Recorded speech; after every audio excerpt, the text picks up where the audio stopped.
Mis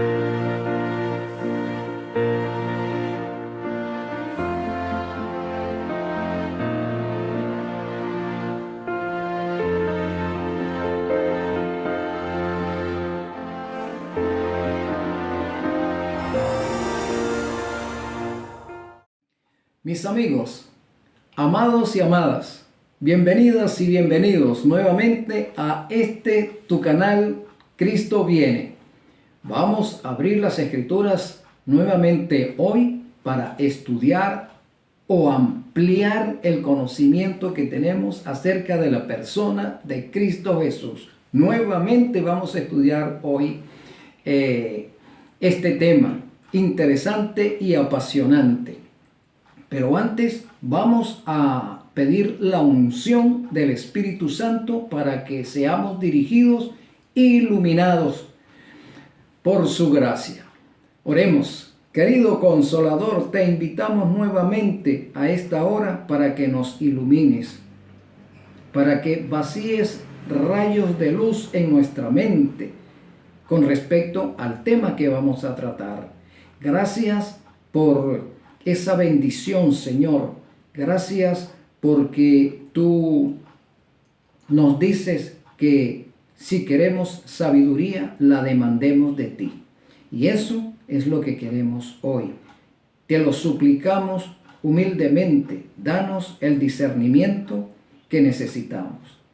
En el nombre de Jesús te suplicamos esta bendición. Y gracias, Señor Jesús, por interceder por nosotros. Querido Verbo encarnado, gloria a tu nombre en esta hora. Amén. Bien, mis amados, vamos a abrir nuestra Biblia allí en el libro de Primera de Pedro. Primera de Pedro, capítulo 1, el versículo 19. Primera de Pedro, capítulo 1, el versículo 19. Allí Pedro nos está diciendo lo siguiente: sino con la sangre preciosa de Cristo, como de un cordero sin mancha y sin contaminación. Interesante este pasaje del apóstol Pedro, refiriéndose a Jesús, que solamente a través de él podemos obtener la vida eterna. Solamente a través de él podemos ser santificados, justificados, glorificados, solamente a través de Cristo Jesús. Y fíjate cómo él se expresa de Jesús, como un cordero sin mancha y además sin contaminación. Esto viene a colación porque en las redes sociales sigue hablando, después de muerto, Ron Wyatt, con su tesis de que los 23 cromosomas que se encontraron en una sangre que según él dice que pertenecía a Jesús, bueno, sigue hablando acerca de eso, que esos cromosomas pertenecen a María y esos 23 cromosomas son los que fungen para la elaboración del cuerpo de Cristo. Eso es lo que dice Ron Wyatt y la gente se lo está creyendo. Y algunos predicadores, como dije anteriormente, se han hecho eco de esas afirmaciones de Ron Wyatt. Craso error, mi hermano. Bueno, en ese sentido vamos a ahondar un poquito más. Mira lo que quiero compartir contigo. El libro Mensajes Selectos, tomo 1, en el programa anterior utilizamos Mensajes Selectos, tomo 3, pero hoy voy a utilizar Mensajes Selectos, tomo 1, en la página 296. En el segundo párrafo, mira cómo dice: su nacimiento fue sobrenatural, pero para su propia nación para los que tenían cegados los ojos a las cosas espirituales, fue considerado como un borrón y una mancha. Bueno, de este párrafo me llama la atención el término sobrenatural. Sobrenatural. Este hecho, esta palabra, mejor dicho, echa por tierra lo que dice o lo que dijo Ron Wyatt, o lo que puede decir cualquier persona, comenzando desde el movimiento gnóstico que se implantó en la iglesia primitiva desde el primer siglo. Sí, sobrenatural. ¿Qué significa sobrenatural? Mira lo que significa sobrenatural, mi hermano y hermana. Sobrenatural, que no puede explicarse por las leyes de la naturaleza o que supera sus límites. Además, tiene otra acepción este concepto: milagroso o divino. De manera que encontramos que esta concepción de Jesús, esta situación de que el Verbo encarna, es un milagro, hermano. Es un milagro. Y es un milagro divino, por supuesto, porque todo milagro, aunque Satanás también hace milagros, entonces vamos a hacernos eco de este término completo. Este fue un milagro divino. Sí, entonces, no puede explicarse por las leyes de la naturaleza. Así que esa sangre que, según algunos dicen, sin tener una certificación académica y profesional como Ron Wyatt, esta sangre no puede ser de Cristo Jesús, porque ya lo explicamos. Jesús era humano 100%, no 50%. No puede explicarse por las leyes de la naturaleza o que se supera sus límites. O sea, este cuerpo de Jesús, su análisis, su estudio, su discernimiento por parte nuestra, supera sus límites. Nosotros no podemos explicarlo al 100%. Nuestra naturaleza está limitada, nuestra mente está limitada en ese sentido. Tal vez en la eternidad muchos aspectos lo podremos entender mejor, pero por ahora nos remitimos a la información que tenemos respecto a Cristo. El cuerpo de Cristo fue un milagro divino. El cuerpo de Cristo no puede explicarse, su nacimiento, su concepción no puede explicarse utilizando las leyes naturales o el conocimiento que nosotros tenemos. Entonces, de allí tenemos que partir. Ese nacimiento excede a nuestra comprensión total. Muy bien, de manera que, repito, sobrenatural, que no puede explicarse por las leyes de la naturaleza o que supera sus límites.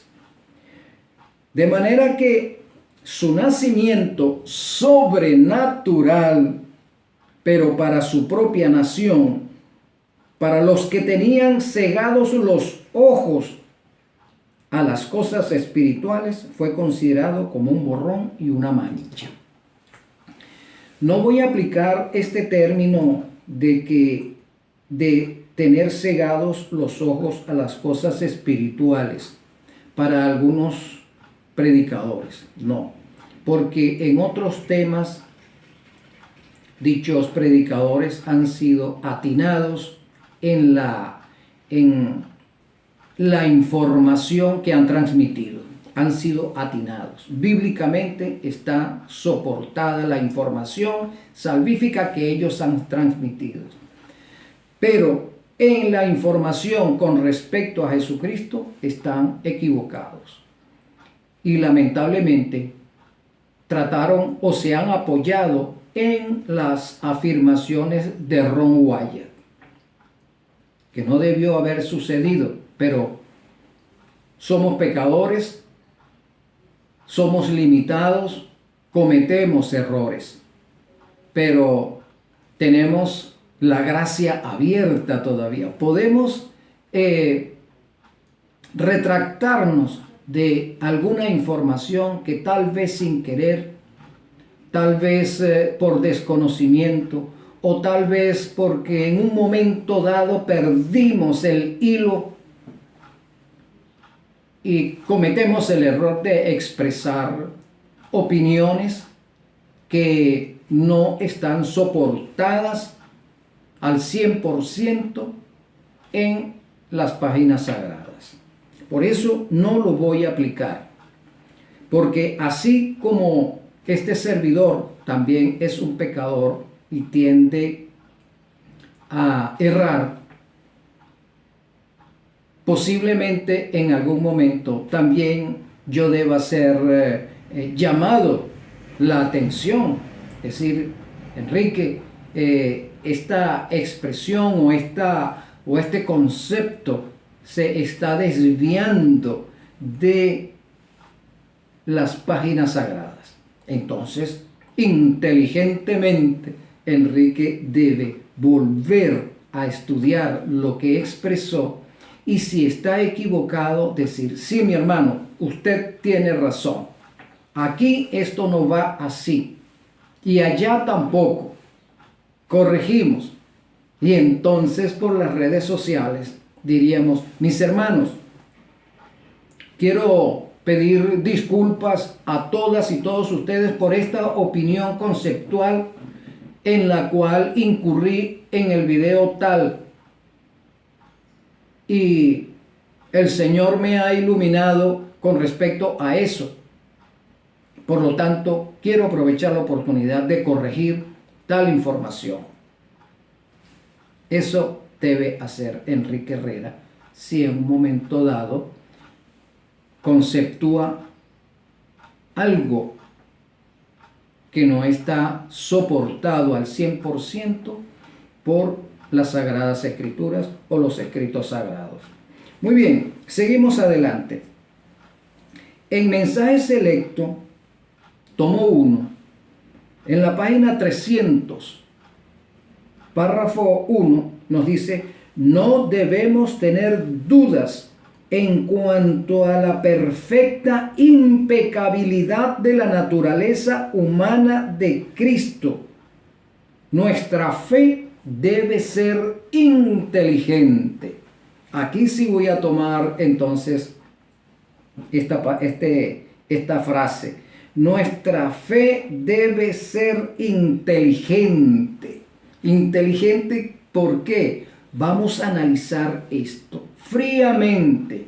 Vamos a analizar esto sin preconceptos y sin que diga lo que yo quiero decir, sino lo que se debe decir, sin apasionamientos, ¿verdad? Sin orgullo, sin vanidad.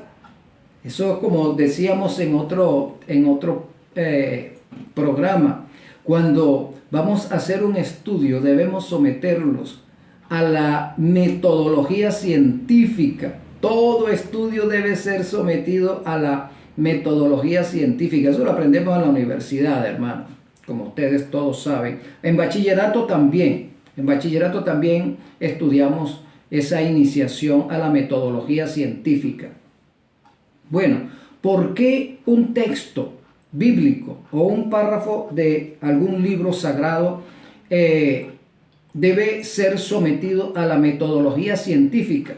Porque dicho método nos presenta pues que debe estar o nos impulsa a utilizar métodos en los cuales nosotros, ceñidos a esos métodos, impiden que cometamos errores.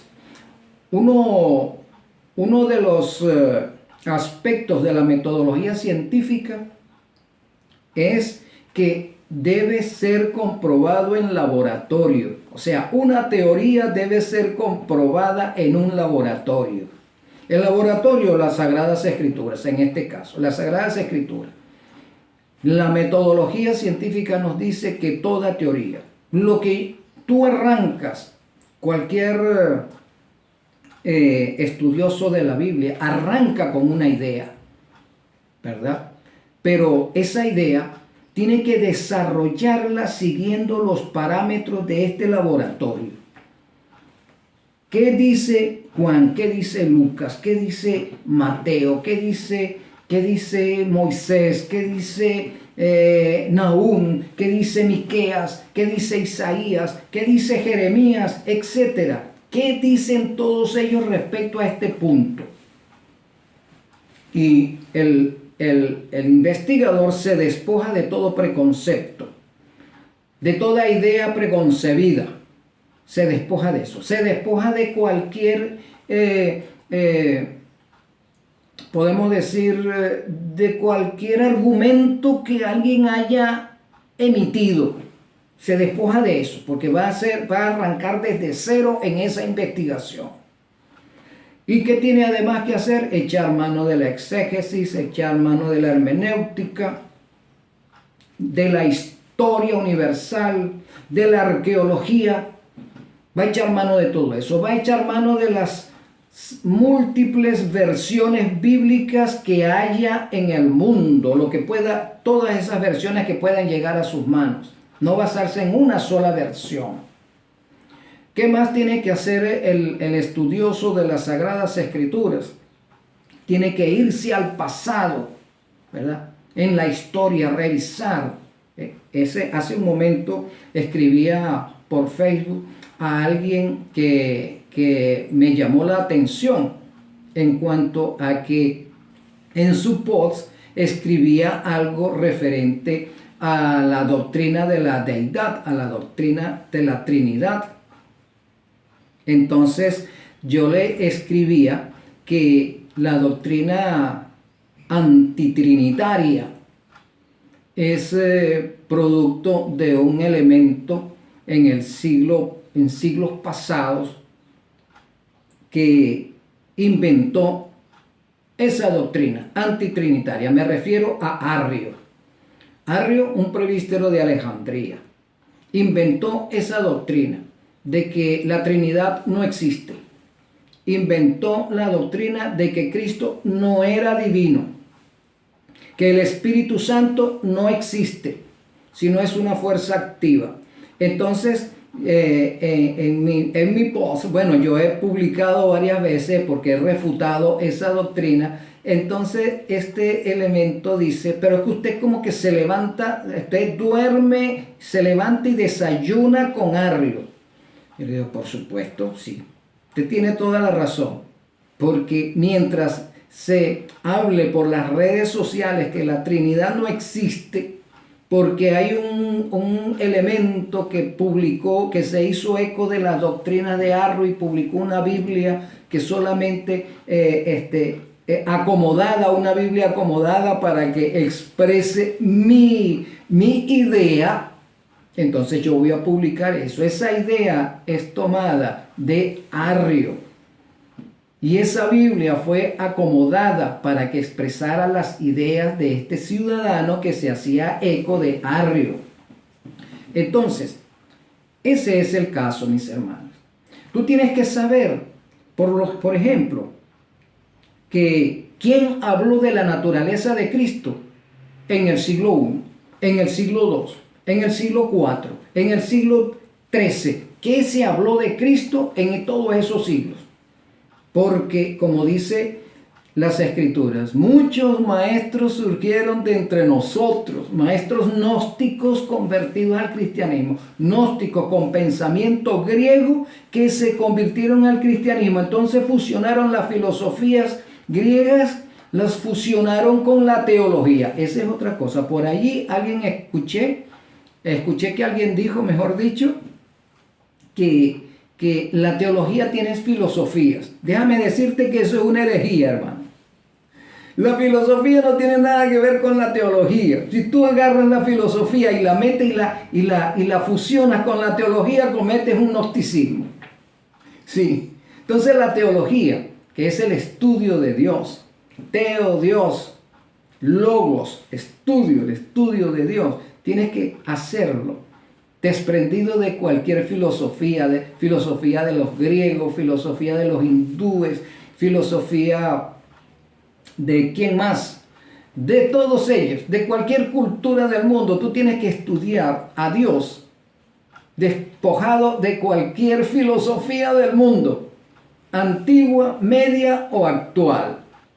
Sí, para que realmente seas iluminado. Pero cuando tú juntas, quieres explicar las doctrinas bíblicas, las doctrinas de la salvación, cuando quieres hablar de Jesús, de su persona, cuando quieres hablar de la deidad en conjunto, cuando quieres hablar del Espíritu Santo en forma particular, si tú tratas de explicar esa naturaleza divina utilizando una filosofía, estás ya fuera, estás fuera. Como es en este caso, utilizando la filosofía de Ron Wyatt, estás fuera, cometes errores. De manera que nosotros, los investigadores, tenemos que despojarnos de todo eso, hacer una metodología científica como es, ¿verdad? Aplicando todos los métodos para que se han creado para que tengamos un resultado 100% ajustado a la verdad bíblica. Muy bien, entonces, no debemos tener dudas, no debemos dudar en cuanto a la perfecta impecabilidad de la naturaleza humana de Cristo. Decir que la naturaleza humana de Cristo provino de los 23 cromosomas de María, estamos poniendo en duda su impecabilidad, la impecabilidad de la naturaleza de Cristo. Porque dice perfecta, y perfecto, hermano mío y mi hermana, es perfecto. Perfecto significa absoluto. Utilizando las palabras de Génesis, bueno en gran manera, eso fue perfecto. Utilizando los términos de Génesis, excelente. O sea, la naturaleza de Cristo era excelente, era perfecta, era buena en gran manera, era impecable, pues, determinante, impecable. De la naturaleza humana de Cristo, nuestra fe debe ser inteligente. Analizar este caso con inteligencia, con discernimiento, con análisis, con reflexión, con contemplación. Preguntamos qué, cómo, cuándo, qué. Muy bien, esto sucedió así, esto sucede así, pero es que esto no puede ser por este lado, no puede ser por este otro. ¿Cómo es que dice? ¿Cómo es que dice Pedro de esto? ¿Cómo es que dice Pablo? Ajá. Y entonces, inteligentemente, utilizando la razón, no los sentimientos, no mis pasiones. Muy bien, seguimos adelante. Nota lo que dice el mismo libro, Mensajes Selectos, tomo 1, en la página 297, párrafo 3. Nunca antes había habido un ser en la tierra que aborreciera el pecado con un odio tan perfecto como el de Cristo, y todas las facultades suyas se alistaron contra él. ¿Contra quién? Contra el pecado. Todas sus facultades se alistaron contra él. ¿Se alistaron cuándo? ¿Cuando nació? ¿O mientras, o durante su vida terrenal? Todas sus facultades no solamente fueron allí, sus facultades como Dios en la eternidad pasada, como verbo, sus facultades se alistaron contra el pecado en su preexistencia y en su vida terrenal. Todas sus facultades. Entonces, nunca antes había habido un ser en la tierra que aborreciera el pecado con un odio tan perfecto Un odio tan perfecto, hermano. Eso significa que Jesús no podía soportar un pecado inherente en él, una tendencia al mal desde su concepción. No, hermano. Eso es imposible. ¿Cómo? Eso es como cuando alguien tiene una piedra en el zapato y tiene que caminar y pasar todo un día en actividades. Correr, caminar, subir escalera, bajar, X. Y tiene esa piedra en el zapato específicamente donde están los dedos. Y más específicamente donde está el dedo más delicado. Y tú pasas todo el día con ese tormento, con esa angustia y no te puedes quitar el zapato porque eso puede ser también Cristo, el Inmaculado, el Perfecto, tener que vivir con esa piedra de una tendencia al mal, ¿verdad? Porque Él odia. Aquí dice, con un odio perfecto, como el de Cristo, referente al aborrecimiento del pecado. No podía. Pero bueno, es que Cristo, para ser nuestro sustituto, para que pudiera comprendernos, sí tenía que tener esa piedra en ese zapato. No, Él no lo necesitaba. Y ya hemos hablado referente a eso en otros programas. Él no necesitaba eso para podernos comprender porque Él es Dios. Él lo puede entender todo. Y sufrió como nosotros, para que no dijéramos que Él no sufrió. Y fue tentado como nosotros, para que no dijéramos que Él no fue tentado en todo, ¿verdad? Y sufrió frío y calor y hambre y sed. Y sufrió el bullying, ¿verdad? Y sufrió el maltrato. Y sufrió que dudaran de Él, que lo trataran como un fraude. Él sufrió todo eso, tanto de Satanás en forma directa como de Satanás a través de todas las personas que rodearon a Jesús. Hasta sus hermanos adoptivos llegaron a regañarlo porque Jesús no se ajustaba a las enseñanzas de los rabinos. Eso tuvo que sufrirlo Jesús. Jesús tal vez tuvo que sufrir que María también se hiciera eco de las palabras de los hijos de José cuando regañaban a Jesús. Y Jesús tuvo que sufrirlo, siendo el Rey de la Gloria. ¿Cierto? Jesús tuvo que sufrir todo, pero no era porque tenía una tendencia al mal que lo iba a sufrir, no. Eso no era necesario. Muy bien.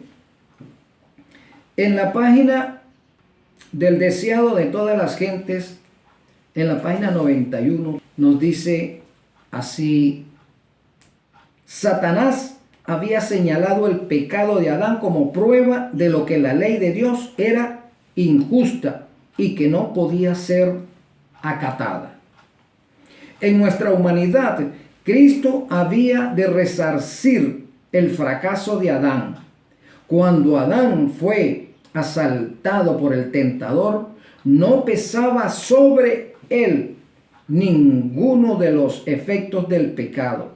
Gozaba de una plenitud de fuerza y virilidad, así como el perfecto vigor de mente y cuerpo. Estaba rodeado por las glorias del Edén y se hallaba en comunión diaria con los seres celestiales. Aquí se establece un paralelismo, ¿verdad?, entre Jesús y Adán. Con respecto al escenario, Adán estaba en un escenario perfecto. Jesús no estuvo en un escenario perfecto. Es allí donde va a radicar la semejanza de Jesús con nosotros. En el escenario.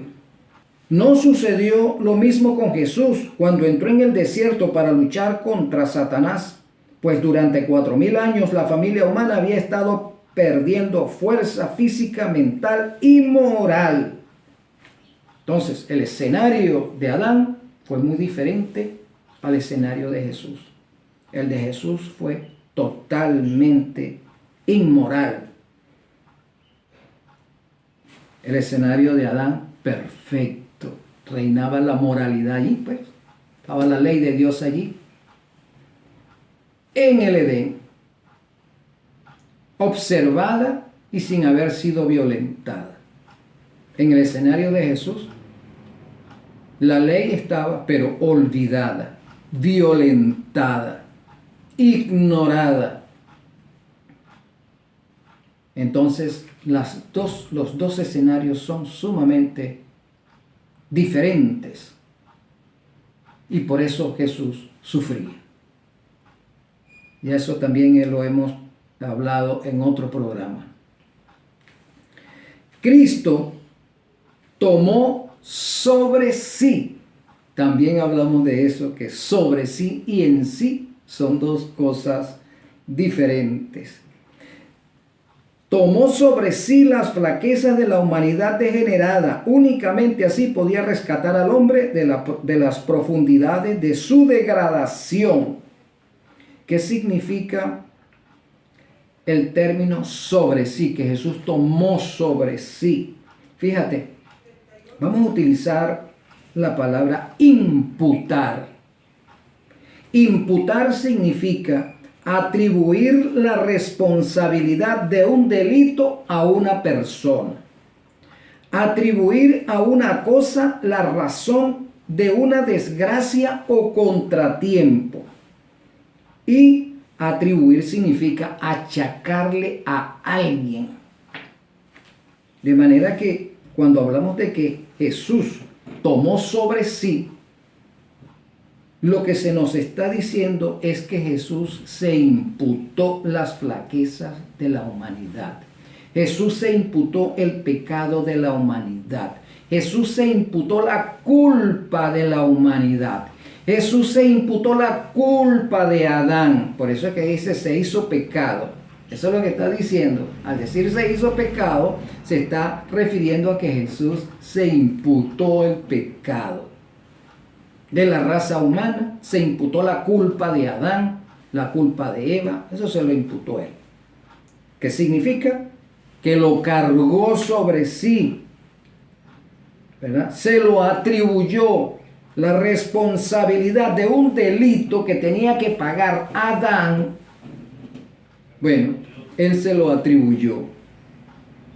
Eso es lo que significa cuando dice cualquier párrafo de cualquier libro o de la misma Biblia en sus traducciones, cuando habla de que Cristo se hizo pecado, entonces se atribuyó el pecado que no era de él, se lo atribuyó, lo cargó sobre él hasta el madero, hasta el Calvario. Cristo tomó sobre sí las flaquezas, se atribuyó las flaquezas de la raza humana degenerada. ¿Quién era que estaba degenerada? ¿Cristo o la humanidad? La humanidad era la que estaba degenerada. Está hablando de la humanidad, no de Cristo. Cristo se lo atribuyó, Cristo lo cargó, Cristo se lo imputó. Entonces, allí vemos nosotros transfiriendo el pecado y la condición de la humanidad hacia Él. Por eso es que en el servicio de el templo hay una transferencia de culpa, ¿verdad? Por eso es que se nos olvida la interpretación correcta de esos términos. Se nos olvida que el pecador degollaba al animal. Antes de eso colocaba su mano sobre la cabeza del animal y transfería su culpa al animal. ¿Era culpable el animal? No. ¿Quién era culpable? El pecador. Él era el culpable. El animal era inocente, era impecable. No tenía mancha, no tenía culpa. Entonces el pecador transfería su culpa al animal. El animal era degollado y la sangre del animal, ¿verdad? También había una transferencia hacia esa sangre y esa sangre era transferida al santuario diariamente. Entonces hay una transferencia de culpa y el santuario se contaminaba con la culpa del ofensor o con la culpa del culpable. Eso pasó con Cristo. Cristo transfirió la culpa de nosotros hacia Él. La culpa. No transfirió nuestra tendencia al mal, no, la culpa. Y junto con la culpa, todos los aspectos que tienen que ver con el sufrimiento de esa culpa, la responsabilidad de eso. Por eso Cristo, repito, sudó sangre. El cargar con algo que no era de Él, que no era responsabilidad de Él, mejor dicho. Ese peso de la culpa sobre el inocente, y murió, como el cordero. Murió por cargar la culpa. Bien, mis hermanos. Y seguimos adelante tratando de justificar el carácter de Cristo como humano ante la avalancha de errores que se está predicando actualmente por todos lados. Fíjate como dice Mensaje Selecto, tomo 1, página 299, párrafo 3. Al tomar sobre sí, no dice en sí, al tomar sobre sí, al imputarse la naturaleza del hombre en su condición caída, ¿qué se va a imputar Cristo? La naturaleza en su condición caída. ¿De quién está hablando? Del hombre. El hombre está en condición caída. Y Cristo se va a imputar, esa caída se la va a imputar, la va a cargar. Cristo no participó de su pecado en lo más mínimo. Cristo se está imputando el pecado y la culpa del hombre, pero no está contaminado con esa culpa. Él es inocente. Él es inocente, va al matadero, inocente, como dice Isaías, como cordero, fue llevado al matadero, sin culpa, sin tener culpa, él la pagó. ¿Mira? Pero no se contaminó con la culpa, la cargó, se la imputó, pero no estaba contaminado con esa culpa, con los pecados del hombre. Estuvo sujeto a las flaquezas y debilidades que rodean ¿a quién? Al hombre, para que se cumpliera lo dicho por el profeta Isaías cuando dijo: Él mismo tomó nuestras enfermedades y llevó nuestros dolores. Fue conmovido por el sentimiento de nuestras debilidades y fue tentado en todo a nuestra semejanza, y sin embargo no conoció pecado. Fue el cordero sin mancha y sin contaminación. ¿Verdad? Tentado a nuestra semejanza. Semejanza significa que fue tentado como fuimos tentados todos. Sí. No se está refiriendo a que tenía nuestra semejanza pecaminosa. No. Tentado en todo. Fue acuciado. Fue perseguido. Fue entrampado. Cristo vivía en una trampa constante. Con su vida en un filo, en el filo de la navaja, vivía Cristo. Caminó durante toda su vida en la cuerda floja. Recordando pues cómo vivían los espías en la antigüedad y todavía. Los espías, las personas que se dedican al espionaje industrial, espionaje político, viven en la cuerda floja. Cristo vivió en la cuerda floja. ¿Cómo se puede vivir así? Con los 5 sentidos en vilo constantemente. Alerta, porque puede ser descubierto. Alerta, pero no lo puede demostrar. No puede demostrar ese alerta. Entonces, Cristo sufrió todo eso. Lo que nosotros sufrimos, Él lo sufrió. No conoció pecado. Fue el cordero sin mancha y sin contaminación. Y para ampliar un poco más lo que estamos hablando, la palabra sobre sí. Nota lo siguiente, mi hermano. Es un prefijo. Tiene como principal función denotar adición, es decir, ejemplo, sobrecarga, sobrecubierta, o las cosas que recaen o están sobre otras, como por ejemplo, sobrecama, sobremesa, ¿verdad? En las mesas, un mantel, sobre la mesa. Eso es lo que experimentó Jesús. Sobre él estaba la culpa, la responsabilidad del pago de la culpa, la responsabilidad del delito descansó sobre él. Entonces tiene como principal función denotar adición, como sobrecarga, sobrecubierto, o las cosas que recaen o están sobre otras. O sea, la culpa descansó sobre Cristo. No en Cristo, sobre Cristo. Y en ese sentido, pues debemos entonces analizar estos textos. Para terminar, mis amados, fíjate como dice el comentario bíblico tomo 7 en la página 444, cuarto párrafo. Al llegar al cumplimiento del tiempo, debía revelarse en forma humana Cristo. Tenía que ocupar su lugar a la cabecera de la humanidad mediante la toma de la naturaleza, pero no la pecaminosidad del hombre. Como dice el comentario bíblico, tomo 7, párrafo cuarto de la página 444, al llegar el cumplimiento del tiempo. ¿Cuándo se cumplía el tiempo? 4000 años después de la creación. Debía revelarse ¿quién? El Verbo se revelaría en forma humana, es decir, iba a entrar en nuestro mundo como un humano.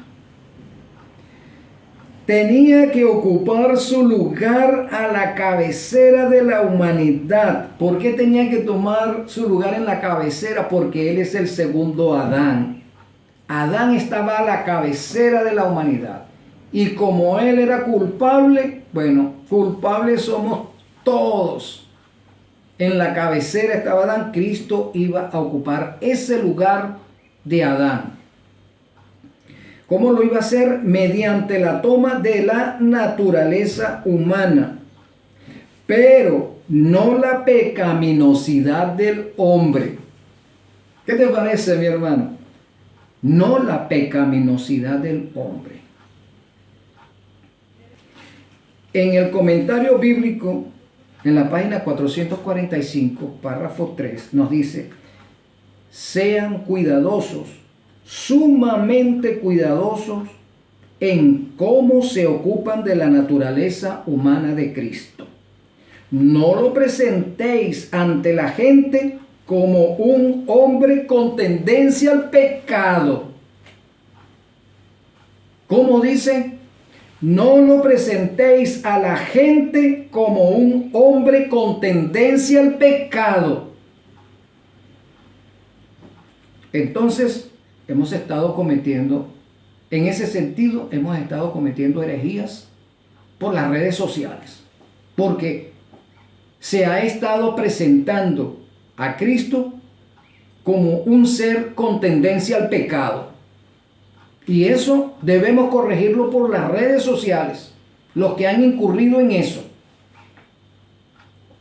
Y sigue diciendo, por causa del pecado, su posteridad, es decir, la de Adán, nació con propensión inherentes a la desobediencia. ¿Cómo dice? Por causa del pecado de Adán, su posteridad nació con propensiones inherentes a la desobediencia. Pero Jesucristo era el unigénito Hijo de Dios. tomó sobre él la naturaleza humana y fue tentado en todo sentido como es tentada la naturaleza humana.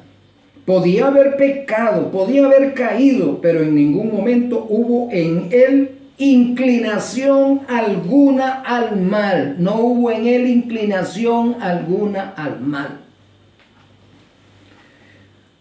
Jesucristo, el unigénito Hijo de Dios. No había en él propensión inherente, es decir, él no nació con pecado, él no nació con tendencia al mal. Y ese texto, este párrafo, lo voy a utilizar para cuando toque el tema de la doctrina del pecado. Porque muchos están diciendo que nosotros, al nacer, nacemos sin pecado. Sí, que nosotros no somos concebidos en pecado, ni con pecado. Pero aquí dice que sí, pero eso lo trataremos en ese tema. Bueno, mis amados, Cristo tomó sobre su naturaleza sin pecado, nuestra naturaleza pecaminosa, para saber cómo socorrer a los que son tentados. Tomó sobre su naturaleza sin pecado, cargó nuestra naturaleza pecaminosa para pagar la deuda. La transfirió hacia él para pagar la deuda. La transfirió sobre él, no en él. Debemos aprender a utilizar bien los términos, lo que dicen los términos, lo que subyace en cada término, para que no nos suceda como dice Pablo, que seamos muertos por causa de la literalidad de una letra. Bueno, mis amados, espero que este tema también les haya gustado y los veré en el próximo programa, que ya tocaremos otro tema no referente a la persona de Cristo en su naturaleza humana, pero podemos tocar la naturaleza divina, a Jesucristo como Dios, porque hay doctrinas dentro de la cristiandad que dicen que Cristo no es divino, que Cristo no es Dios, y si hay alguna divinidad en él es como un semidios. Vamos a hablar de eso en los futuros programas. Vamos a orar. Gracias, querido Consolador, por iluminarnos nuevamente hoy con respecto a la persona de nuestro Salvador. Gloria a ti, Señor, por darnos el discernimiento espiritual para poder aprender lo que tú tienes atesorado en las Sagradas Escrituras para nosotros. Gracias, Señor Jesús, porque tú eres impecable, Señor. Tú eres inmaculado. Tú cargaste sobre ti nuestras culpas y nos presentas justo. A pesar de, Señor, nos presentas justo. Gracias por tu amor y tu bondad. Gracias por tu sacrificio. Y por ello damos gloria a tu nombre. Y en tu nombre agradecemos todo esto. Amén.